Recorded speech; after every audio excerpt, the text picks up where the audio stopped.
भारत को यंगस्टर्स का देश कहा जाता है। भारतीय युवाओं को आगे बढ़ाने के लिए सरकार काफी कुछ कर रही है, लेकिन जमीनी स्तर पर स्थिति बद से बदतर नजर आती है।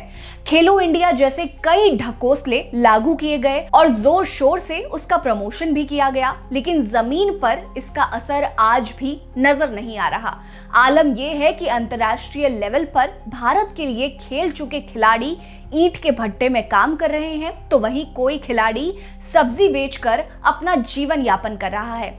नमस्कार, मैं हूं आपके साथ रीटा और आज की वीडियो में हम आपको इन्हीं खिलाड़ियों के बारे में बताएंगे जिनकी आर्थिक स्थिति शायद बद से बदतर हो चुकी है, क्योंकि ये भी सरकार के ढकोसले में पड़ चुके हैं। चलिए आज इन्हीं की पोल खोलते हैं और आपको ये भी बताते हैं कि क्यों भारत का बच्चा स्पोर्ट्स लाइन में आगे जाने में डरते हैं, घबराते हैं, क्यों उनको अपना फ्यूचर सिक्योर नहीं दिखता। आज यही कहानियां हमें इसका जवाब भी देंगी। हम बात कर रहे हैं धनबाद जिले की एक खिलाड़ी संगीता सोरेन की, जिन्होंने अंडर 17, अंडर 18 और अंडर 19 स्तर पर भारत का प्रतिनिधित्व किया था।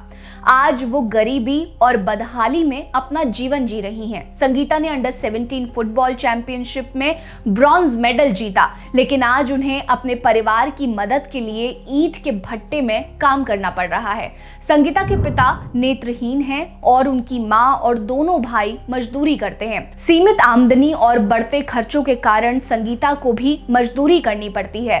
साल 2020 में जब उनका वीडियो सोशल मीडिया पर वायरल हुआ तो झारखंड सरकार ने उन्हें आर्थिक सहायता दी, लेकिन ये सहायता उनके जीवन को स्थिर करने के लिए पर्याप्त नहीं थी। उस समय मुख्यमंत्री हेमंत सोरेन ने उन्हें 3,50,000 रुपए की सहायता दी और खेल विभाग में नौकरी का वादा भी किया था, लेकिन समय बीतने के साथ ये वादा अधूरा रह गया। संगीता ने द मूक नायक से बातचीत में कहा, जब मैं टूर्नामेंट में खेलती थी लोग मेरी तारीफ करते थे, लेकिन अब मुझे और मेरे संघर्ष को सब भूल गए हैं। वहीं झारखंड के धनबाद की ही सोनू खातून, जो राष्ट्रीय स्तर पर तीरंदाजी में मेडल जीत चुकी हैं, उन्हें आर्थिक तंगी के कारण सड़कों पर सब्जी बेचने पर मजबूर होना पड़ा था।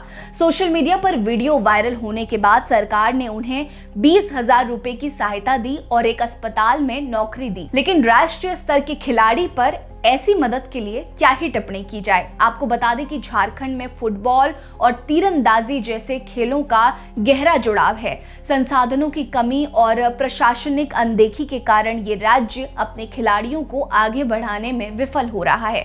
साथ ही केंद्र सरकार की ओर से भी राज्य में खिलाड़ियों को संवारने के लिए दिए जा रहे पैसे अन्य राज्यों की अपेक्षा ना के बराबर हैं। यही कारण है कि 1.4 बिलियन की आबादी के साथ विश्व की 5वीं सबसे बड़ी अर्थव्यवस्था वाले भारत का प्रदर्शन ओलंपिक जैसे अंतर्राष्ट्रीय खेलों में नगण्य रहता है। खेल विश्लेषक बोरिया मजूमदार बताते हैं कि भारत में 1.4 बिलियन लोगों में से अधिकांश लोगों का खेल सुविधाओं तक पहुंच पाना ही मुश्किल है। ये समस्या केवल झारखंड तक सीमित नहीं बल्कि पूरे देश की है।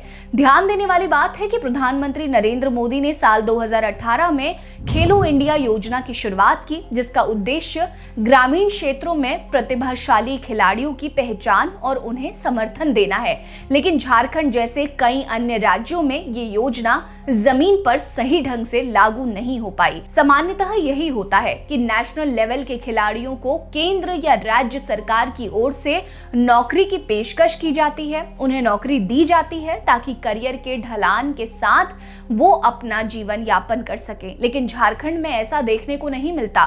संगीता सोरेन और सोनू खातून जैसे खिलाड़ियों के संघर्ष ये बताने के लिए काफी है कि देश में खेल प्रतिभाओं के लिए संसाधनों और समर्थन की कमी कितनी ज्यादा है।